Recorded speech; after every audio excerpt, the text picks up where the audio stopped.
Caroline Steele. The show was produced by Ben Motley with Alex Mansfield, Margaret Sessa-Hawkins and Sophie Ormiston. Do join us next week for more Unexpected Elements.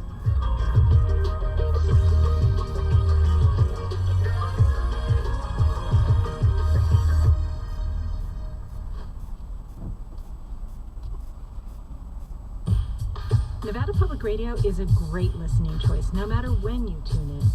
And if you like good reading too, pick up the latest copy of Desert Companion.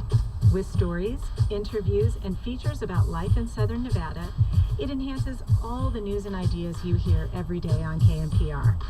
You can read our current issue of Desert Companion online at knpr.org. Nevada Public Radio is 88.9 KNPR Las Vegas, 91.7 KLNR Panaca and KTPH Tonopah, 88.7 KWPR Lund Ely, 89.3 KLKR Elko, and KNPR.org, with classical on HD2 and classic jazz on HD3. It's 1 o'clock.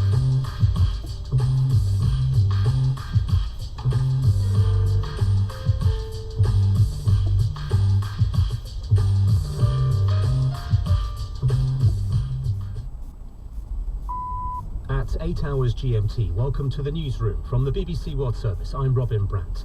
The race for the White House takes another step. Guess who isn't taking part in the debates, though?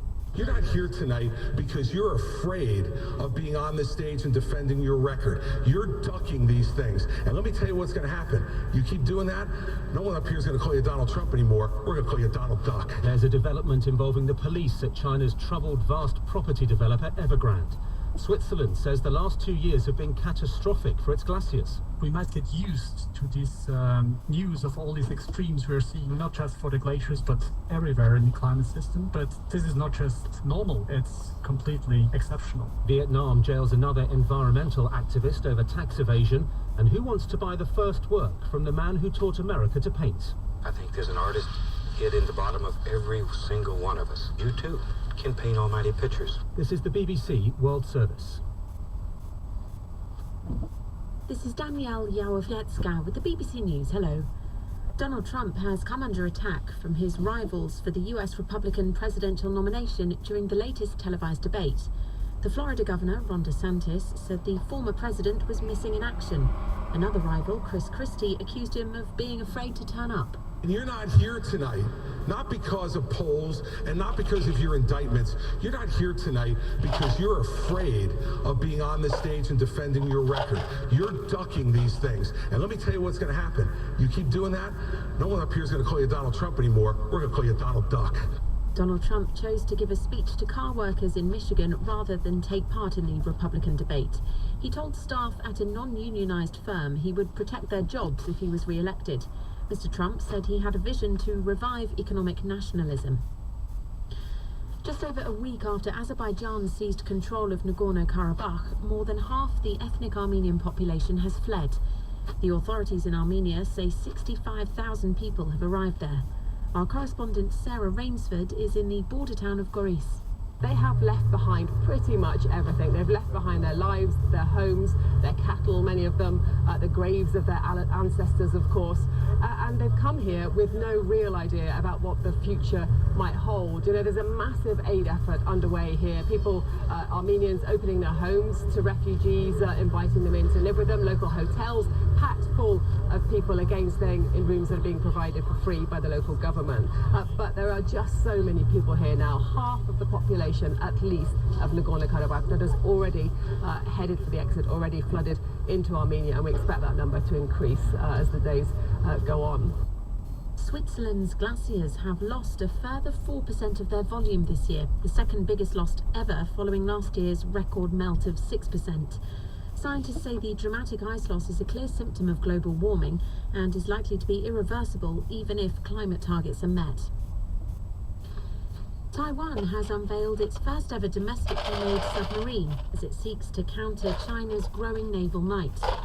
The island decided to develop its own vessel after failing to find anyone willing to build it one.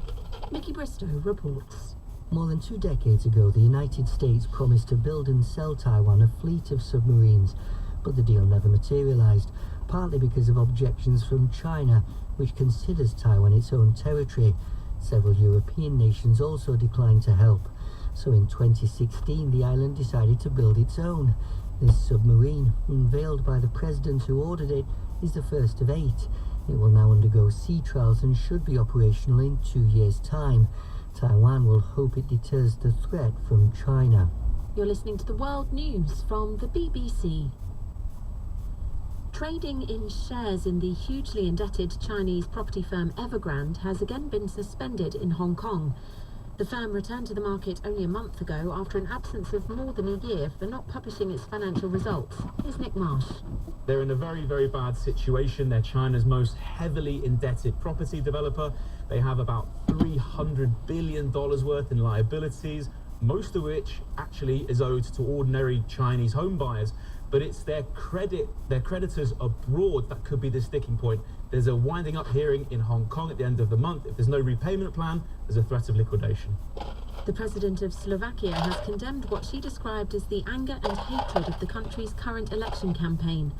Voters there will choose a new government on Saturday, with the opposition Smer party expected to win.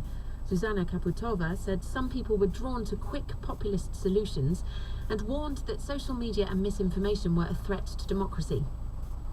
A court in Vietnam has sentenced a prominent environmental activist to 3 years in prison for tax evasion. Hoang Thi Minh Hong was charged with dodging payments of nearly $300,000. She's the 5th climate activist to be jailed for the same crime. Human rights campaigners say it's an attempt by the authorities to silence criticism of Vietnam's climate policies. The emergency services in Uzbekistan say a fire caused by a powerful explosion at a warehouse in Tashkent has been contained. The shockwave from the blast shattered the windows of nearby homes and was felt up to 30 kilometres away. Trainee surgeons in Britain have stopped